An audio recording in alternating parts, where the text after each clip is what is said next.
Pinocchio is one of my favorite fictional characters of all time. And Guillermo Del Toro knocked it out of the park. What's up, guys? It's Super Jesus Jackson here holding my amazing Funko Pop Pinocchio with a very short nose. But this is the Disney Pinocchio, the one that we all know and love.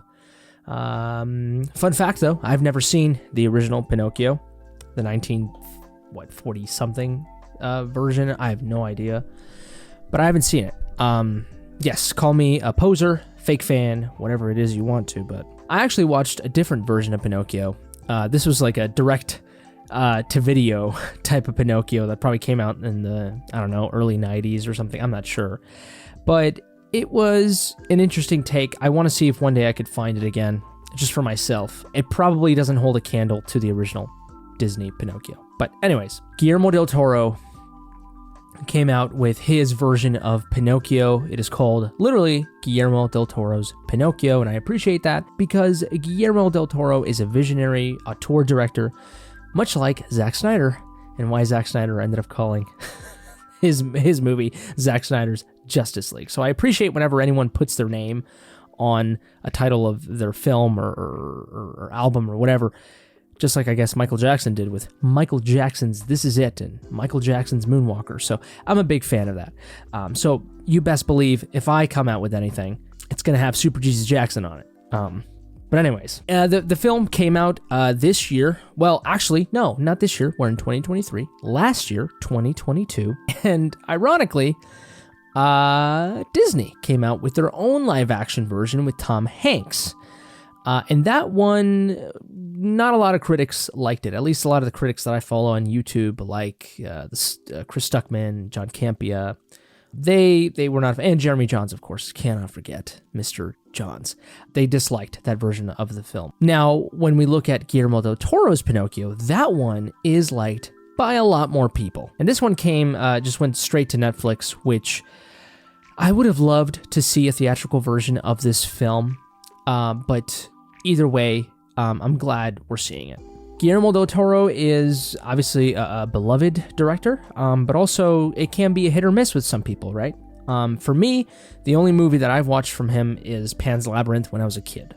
So I really don't have a lot of knowledge of Guillermo del Toro, but to me, he's a very, auteur director, and that's what I love at the end of the day. If I can sense that your movie is essentially your own, at the very bottom of it, right? And there's no corporate or business fingerprints all over it. Although even a movie like Pinocchio or even a movie like Zack Snyder's Justice League, of course, will have those fingerprints, but just not as much as other films and other directors. So, I really appreciate that type of approach to filmmaking. Also, I know I'm late. I watched this movie barely today, January 16th, so I'm way late, but I don't care. But I was a bit hesitant to make a video on this because my movie analysis / review videos don't really get a lot of views. But here's the thing about video creating and just creating in general. I watched this movie and I was like, I gotta go on camera and talk about it. So I don't care. I'm gonna do it anyway, and it's probably gonna get like 20 views, but screw it. I love Guillermo del Toro's Pinocchio, and I'm going to tell you why it's a masterpiece. That's right, I'm using that word. It's in the title of this video. Or not, I don't know. Whatever. First up is visual effects. We got to get that out of the way. Okay. I'm a big fan of stop motion animation, of course. Films like Coraline and Nightmare Before Christmas, of course, just beautiful films, of course. They hold up no matter what.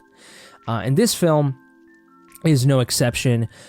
From what I've heard, it's 27 or 24 shots that are taken to make up 1 second of film, like a footage in the movie. Like, that's insane, okay? That takes huge amount of labor, not only just actual manpower, but also just artistry, in creating, like the actual figures and the physical props and the whole scene and just the environments. Like, that is insane, and I love it. I think it's brilliant, and I love even seeing a little bit of the imperfections.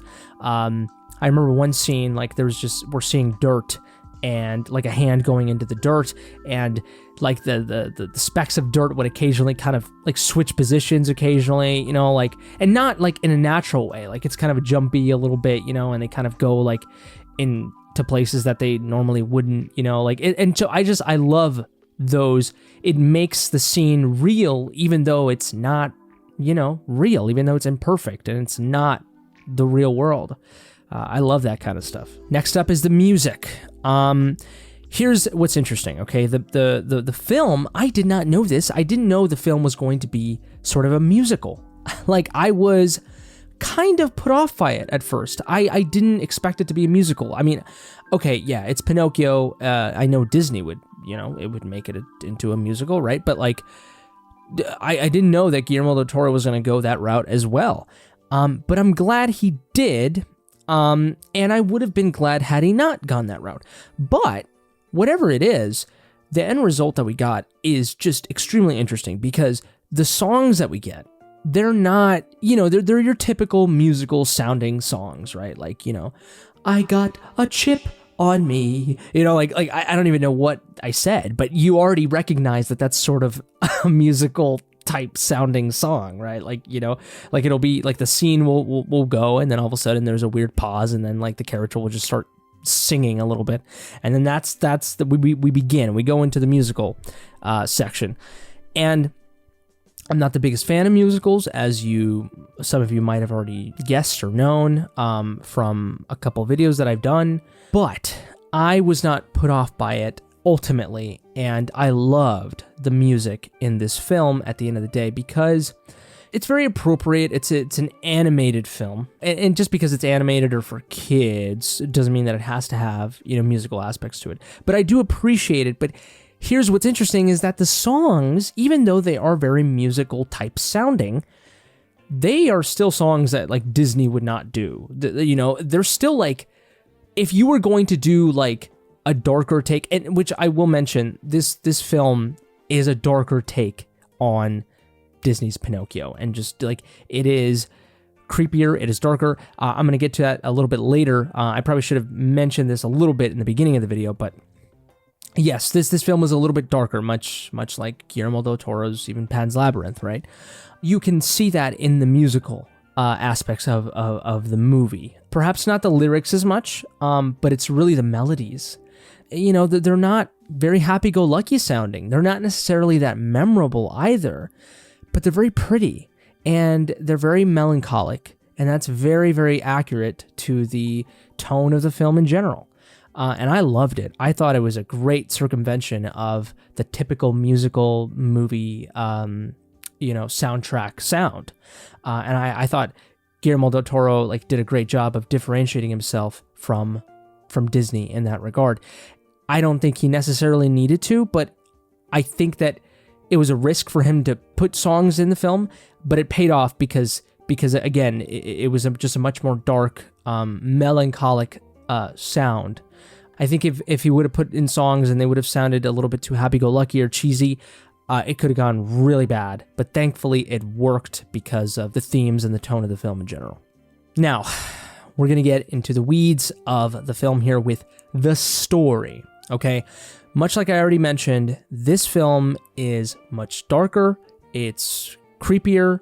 It is for kids, but it's a movie that, you know, if you have kids, I don't have kids, I'm a kid, okay? Like, I would probably suggest kids should watch it with adults. You know, like, I think that's important. I think that I don't have a kid, but one day when I have a kid, I will show them this film. I might even show them this film maybe first before the Disney Pinocchio. I'm not sure. Like, I might do that. And this is coming from someone that hasn't even watched the original Pinocchio. But from the type of person that I am, this film, and this is a spoiler analysis, okay? Look, go watch his film, okay? If you have not watched his film, go watch it, click out of my video, come back.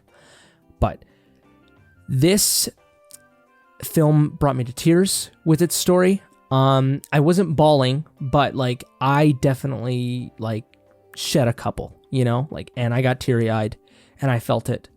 And it's such a magical film. It is a child like film, like it is for children, but it is so mature, it is so sophisticated in its themes, and it really it tackles really heavy themes that like children don't really understand, like like themes like immortality and the fleeting nature of life, right? And obviously consciousness, listening to your conscience, doing the right thing, of course, and the pursuit of pleasure over obeying and doing the right thing. And I think this film also tackles really goes even the next level by introducing the fascist Benito Mussolini aspect of the story, because it's set in Italy during the First World War, and then sort of we go into World War II as well. And that part of the story, it's not huge, but it is a present thread throughout the entire story, and I think it's fascinating. That's the more adult part of the film, right? Or one of the most adult parts of the film. Of course, that's something that parents would have to talk about with their children, because they'll be like, who the hell's Benito Mussolini? But I thought it was interesting that, this film has the rise of fascism here in Italy. That is wrong, clearly, right? They're painted, that ideology and the characters in the film that associate with that ideology are painted in a bad light. And there is some nuance to it, of course, with the child of the Podesta, I believe. I don't know if he's like the mayor of the town that Pinocchio lives in, if he's like the head honcho guy. I'm not sure what it's called or who he is really, but it seems like he was the boss, right? The governor, I guess. I'm not sure. His kid, there's these tethers, where the film, paints people, like the villains of the film have their own Pinocchios, right? Just like Geppetto has Pinocchio, the Podesto guy has his son, and the circus guy, P.T. Barnum, or the bad P.T. Barnum, has the ape, the monkey character, and he is at first bad. We think that he's bad. Same thing with the little boy, and then you find that the three of them sort of come together, Pinocchio, the monkey, and the Podesto's son, and it's beautiful to see. So even though the film definitely has very firm villains, like okay, fascist, wrong. These are the people that we'll associate with that ideology, and then Pinocchio represents freedom, right? The freedom of free will, free consciousness, right? And I just thought it was fascinating how the film put the philosophy of fascism as a villain, because it very much is the villain of free will, right? It's the villain of consciousness, of liberty, right? Not only politically and economically, but mentally, right? And so I thought that was brilliant, but it's also even more interesting because Geppetto, sometimes I say Geppetto, but I think it's Geppetto, right? I'm not sure. G, we'll call him G, just so I don't mess up. But he tells Pinocchio at some point in the film, okay, look, you gotta obey. Don't ask me why. You just have to obey rules. Sometimes, and even if they're bad, sometimes you just gotta obey, right? And I love how fascism, that is the government of Italy at that time, right? Is fascism, at least in the film, right? And I love how the narrative of Pinocchio ends up having Pinocchio just grow by himself and be like, okay, I have to follow orders, but these orders, these things like fascism that is the law, well, it's not right. And war, even though it is the law, is not good. It's just a much more nuanced take, with obeying and what's good and what's bad, because life is like that. There is gray to life, right? Like we like to think, okay, yeah, obey, that's a good thing. But what if, you have to kill someone, and you shouldn't kill that person, and you have to obey it because it's the law. Well, no. At that point, listen to your consciousness. Listen to what is right? And obviously things are more complicated than that, but I love how this film does tackle those themes of, yes, Pinocchio has to obey. And at first in the film, right, as we know, Pinocchio is just super carefree. He doesn't know anything, right? So he gets handed a book and he's like, oh, I love it. This is great. And then he's like, what's a book? So he's just very shallow in his emotions, which makes sense, right? Because that is how someone is philosophically, right? When they don't have free will or consciousness, anything goes. Like anything floats your boat. When you don't have an idea of right and wrong. That's why I think Pinocchio is one of the most brilliant tales of morality, right? Or not necessarily morality. I mean, maybe just free will in general, what it means to have consciousness, right? What it means to have agency in your life. And when you don't have that, you can easily be swayed by the snake in the tree and eat the apple, just like he was swayed by the P.T. Barnum guy to chase the pleasures of life and to be the star, because, and I do love how the film goes into identity, right? Pinocchio, at first he's like, oh, I want to be just like Geppetto's son, Carlo, who died, right? But at the end of the film, we realize Geppetto grew with Pinocchio, which is fascinating as well, right? Like, this is what I'm saying, where, like, this film is just much more nuanced, right, than your typical children's film, right? Where, like, a character of Geppetto, who we know of to be this very benevolent, humble character, has flaws, and he grows with Pinocchio, and he ends up accepting Pinocchio for who he is instead of essentially kind of dissing him because he's not Carlo, his son, Geppetto grew, and Pinocchio obviously grew. He wanted an identity at the end of the day. That's what he was pursuing the entire time is, if you don't have an identity, right? If you don't have a consciousness, and if you're not following that consciousness, you can't do that when you don't have an identity, and you can't do that when you don't have experience. And so Pinocchio's journey here in this film, very much, I don't know, would it be classified as coming of age? I'm not sure, but like it's very inspiring. It is a tale that we can all relate to. We all know how it feels to not follow our consciousness and to follow our just easy pleasures, right? And just follow ego, and lust and all these things, and not have a firm compass of consciousness, right? And identity as well. We need identity. We need to know who we really are, and we need to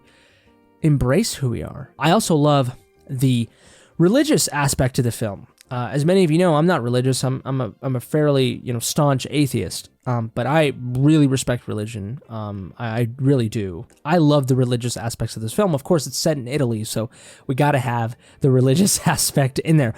But I love the allegories and the metaphors. With Pinocchio being Jesus. There's a scene in the film that I love where Pinocchio, he's made of wood, of course. He looks at Jesus, who is made of wood as well, in the church.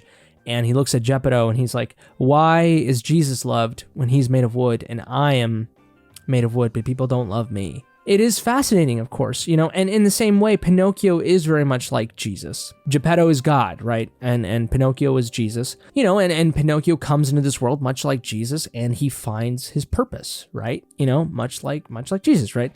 And he dies. And but see, and then as the film goes on, you realize that Pinocchio and Jesus have a strong metaphor between them, because dying is what makes your life meaningful. That's what makes you a real boy, because in the film he could die and come back. He could die and come back.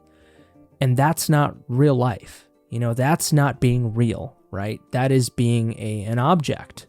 And so in order for Pinocchio to be the ultimate, to become a boy, to become real, he needed to sacrifice himself, just like Jesus. And only when he did that was when he could be resurrected and become the ultimate version of who he was supposed to be. Purpose comes out of the fact that you are mortal. That is the whole purpose of it. If we knew we could be alive forever, there wouldn't be much meaning in life. Oh, of course, Jiminy Cricket. I'll talk about him for a bit. He was hilarious. I loved. Well, his name is Sebastian J. Cricket, I believe. I'm not sure. He's just hilarious, and I love how the musical aspect of the film.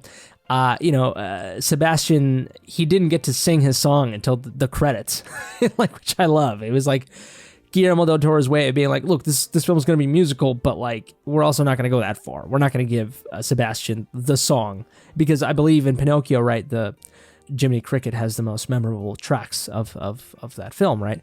And so I love how they just didn't make that a thing here in this film. They gave him purely pretty much the comedic relief of the film, and I think it's amazing. I think it's hilarious. The voice acting was phenomenal.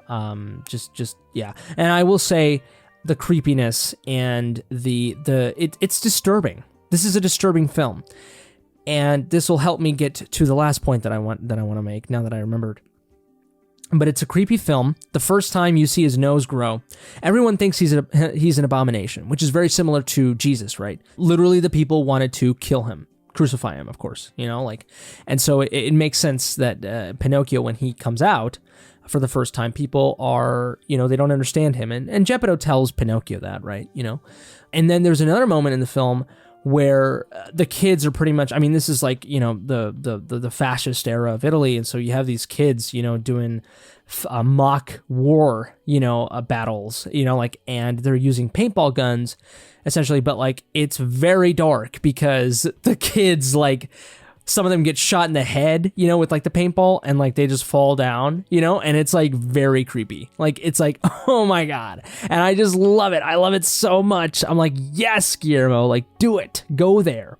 And specifically, some of the paint that they used was red, which made it even worse.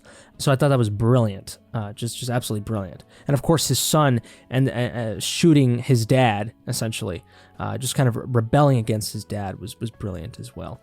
And there's so many teary-eyed moments in this film, so many moments of just that are wholesome, and it shows that everyone has flaws. It's just very relatable. This is Zack Snyder's Pinocchio. Like, if Zack Snyder was going to make a fucking Pinocchio movie, this would be it. Oh, and I will say, the one time where Pinocchio uses lies to help is people, and the whale is here, the monster, the sea monster is here, but I love how creepy the monster is, of course. And they eventually, Geppetto and the monkey and Pinocchio, and Jiminy, Sebastian, they escape out of the whale, but Pinocchio has to lie to build this bridge with his nose. And that's one thing, too, that I was always weary of. I'm like, because I believe they did that in the live-action Pinocchio that came out this year, where Pinocchio had to use his nose to get keys to get out of this cage or whatever. And so the same thing happens here, where he has to use his nose as a bridge. But he uses it to sacrifice himself, right? He is extending like a version of himself to help other people, so that's very benevolent. But also, it's also just a complete metaphor of sometimes you gotta white lie it. Sometimes you gotta say a lie to do the right thing, or to escape some out of somewhere, right? Like, that's a very realistic thing, right? And so I thought that was a good way of doing it. But also, Pinocchio doesn't end up. He ends up like, things get worse. Everyone's able to escape, but things get kind of crazy after that as well. So it's not like, this completely was a jail-free card, So I love that. It very much was realistic in the actual action, but also in the consequence of it. It doesn't mean that you're just going to get off scot-free. The creation of Pinocchio as well, we know that it wasn't perfect, which is ultimately perhaps why Pinocchio ended up coming out that way that he did, because Geppetto created him with bitterness, and he was drunk, and he tore down Carlo's tree that came from his pine cone to build Pinocchio, which I think is brilliant. But it's also kind of distorted in a way, right? It's very Frankensteinian, and the film does have very Frankensteinian, aspects to it in the creation of Pinocchio, but. And the last point, which is the real ending of the film, which I have sort of talked about, but really the real ending of the film to me, which I thought was great, was that, of course, Pinocchio lived on. Everyone else around him died because he's Pinocchio. So as long as he doesn't have body deterioration, so he never actually turns into a boy, which I liked, but because he doesn't have to turn into a boy, it's just that like he could die at any moment, like someone could just run him over, just like he was run over in the film, and he could die. But everyone around him ends up dying, right? And he just kind of lives on. But Sebastian is narrating the film, and he does end up saying, oh God, I didn't even think of this. The pine cone was a metaphor for Carlo, because Carlo loved pine cones, right? And it was a certain sign of a sort of rebirth for Carlo. He planted it, and this tree came out of it after he died. But in the film, Pinocchio goes on, and then Sebastian sort of says, because Sebastian died too, but he says, I suspect Pinocchio died at some point too. So the end of the film ends with what happens, and then we are gone. So very, not very poetic last line there, but it does end up, but I thought that what happens is very poetic. I think that's a very realistic take. Some people, obviously, I like to categorize myself as, I think I do lean more on the pessimistic side of life, which is why movies like Zack Snyder and Guillermo Del Toro, Pinocchio speak to me. But I would also say that their movies are very, very hopeful, and they're very beautiful, and they're they romanticize life. And I do believe ultimately, I have this attitude in life because I love life so much, and I wish it was perfect. That's what my thought is. And so when I see a movie like Pinocchio, that's what I get out of it. I see a love letter to life. And a line like, what happens, and then we are gone, is a very realistic, it's a very realistic line to say about when it comes to death. Even though it's very religious, because it has these religious tones, it's also very realistic. It's saying, look, like, you're not going to go to heaven necessarily, even though the film does have its form of heaven, it does. But it's also not really heaven. Like, it's kind of just peaceful rest for forever, which is very realistic. And then we're gone, right? Which is very realistic. And I love how the pine cone, there's a pine cone in the tree and it falls. And that's a way of the film saying Pinocchio did die at some point. And Sebastian said that's what makes him a real boy. And that's true. That's it for me. That's my analysis and why. That's my why of why Pinocchio, Guillermo Del Toro's Pinocchio, is a masterpiece. I hope you liked this video. Give it a like if you enjoyed it. Dislike it if you didn't. Subscribe to the channel if you like this content. Comment down below on this video right now if you disagree with me, or if you agree with me. Go watch this film. Do it. You're not gonna regret it. If it's your birthday, happy birthday. That's it for me. You all take care, stay safe, and until next time, I love you.